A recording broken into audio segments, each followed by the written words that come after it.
প্রিয় ভাই বোনেরা, আসসালামু আলাইকুম। ডিরিম কিচেনে স্বাগতম। আজকে আমি এই বেগুন দিয়ে বেগুনির কুরমা রান্না করব।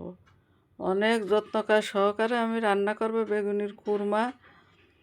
আপনারা দেখতে থাকুন, কোথাও যাবেন না। আমি অনেক মশলা দিয়ে সুন্দর করে রান্না করব। এভাবে প্রথমে বেগুনটা কাটিয়ে পিছনটা একটু কাঁচাই নিতে হবে। তারপরে ধুয়ে হলুদ লবণ মাখিয়ে দিয়ে দিতে হবে চুলায় তেল দিয়ে। তাই আমি প্রথমে বেগুনগুলো কেটে নিলাম, নিয়ে হলুদ লবণ মাখাইয়ে আমি রেখে দেবো। কত সুন্দর বেগুন দেখছেন, একটাও পোকা নেই, অনেক সুন্দর বেগুনগুলো। এসব বেগুন দিয়ে কুরমা রান্না করলে অনেক স্বাদ লাগে। এখন রান্না করতে যে মশলাগুলো লাগবে সেই মশলাগুলো আপনাদেরকে আমি দেখিয়ে দিচ্ছি। এগুলো হলো সরিষা বাটা। সরিষা বাটা আমি এখন সরিষাগুলো বেটে নেব, তারপরে জিরে বাটবো।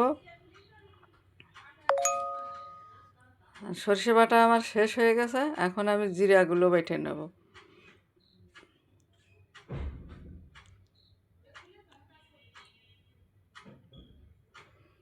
জিরা বেটে নেব, জিরা বাটা হয়ে গেলে রসুন পেঁয়াজ বেটে নেব।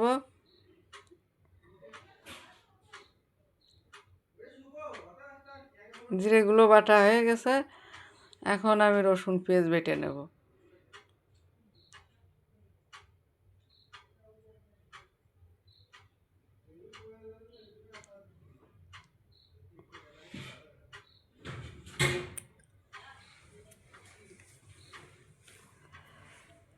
পেঁয়াজও বেটে নেব। কুরমা এলো বাটা মশলা দিলে অনেক ভালো হয়। বেটে দেবো। পাটার বাটনা এলো আলাদা একটা সুন্দর হয়, মিহি হয়। ব্লেন্ডারের চেয়ে পাটার বাটনায় বেশি ভালো হয়, তরকারির টেস্ট হয় ভালো। এখন আমার বাটা শেষ হয়ে গেছে, হলুদ লবণ মাখিয়ে নিয়ে আমি বেগুনগুলো ভেজে নেব। অনেকগুলো বেগুন নিছি। এখন কড়াইটা দিয়ে দিছি, এখন তেলটা গরম হয়ে গেছে, আমি বেগুনগুলো দিয়ে দেব। বেগুনগুলো সুন্দর করে লাল লাল করে ভেজে নেব। আস্তে আস্তে জাল দিতে হবে, বেশি জোরে জাল দেওয়া যাবে না। আস্তে আস্তে জাল দিলে বেগুনটার ভিতরে সিদ্ধ হয় ভালো, ভাজিটাও ভালো হয়। বেশি পুড়ায় ফেললে বেগুনের কুরমাটা ভালো হবে না, কালো হয়ে যাবে। এই জন্যে লাল লাল করে সুন্দর করে ভেজে নিতে হবে। এখন আমার বেগুনটা ভাজি হয়ে গেছে, আমি বেগুনগুলো আস্তে আস্তে উঠিয়ে নেব।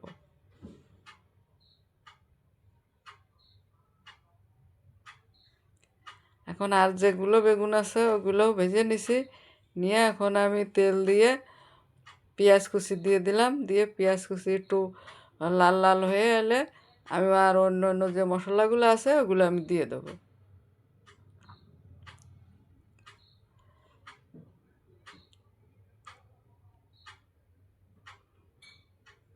হালকা একটু লাল লাল হবে, হওয়ার পরে আমি সব মশলাগুলো দিয়ে দেবো। দিয়ে দিলাম হচ্ছে সরিষা বাটা,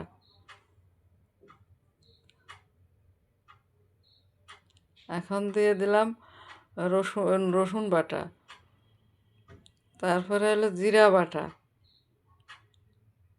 এটা হলো জিরা।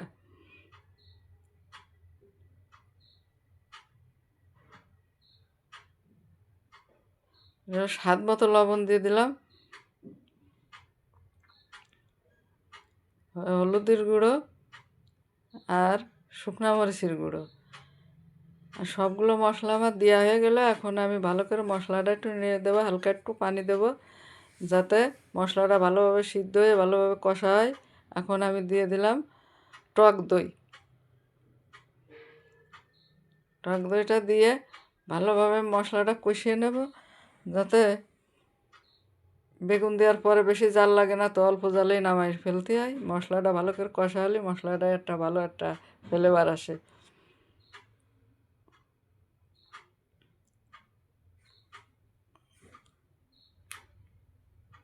মশলা কষা হয়ে গেছে, এখন আমি ঝোলের পানি দিয়ে দিছি।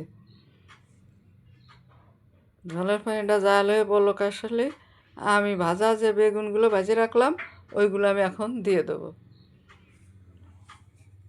ঝোলের পানি দেওয়ার পর দুটো আমি কাঁচামরিচ আস্ত কাঁচামরিচ দিয়ে দিছি যাতে ফ্লেভারটা ভালো আসে। এখন বেগুনগুলো আমার সব দেওয়া হয়ে গেল। এখন আমি একটু জাল দিয়ে পানিটা একটু টানলি ওর গায়ে মাখো মাখো থাকবে, তখন আমি নামিয়ে নেব। একটু ঢেকে রাখলাম,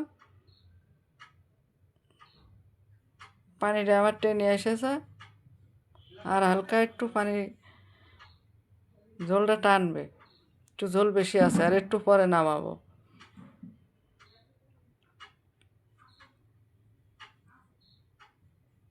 এখন একটু আমি নামানোর আগে এখন একটু আমি ধনিয়া পাতা দিয়ে দিলাম। এখন নামানো আমার হয়ে গেছে। অনেক সুন্দর একটা কালার এসেছে বেগুনের কুরমার। আমাদের বাসার সবাই এই রেসিপিটা পছন্দ করে, এতে অনায়াসে 1 প্লেট ভাত খাওয়া যায়। এবার যদি পছন্দ হয়ে থাকে আপনাদের এই কুরমাটা রান্না, সাবস্ক্রাইব, লাইক, কমেন্ট, শেয়ার করে দেবেন। ফেসবুক পেজে ফলো দিয়ে দেবেন। আপনারা ভালো থাকবেন, সুস্থ থাকবেন। আসসালামু আলাইকুম।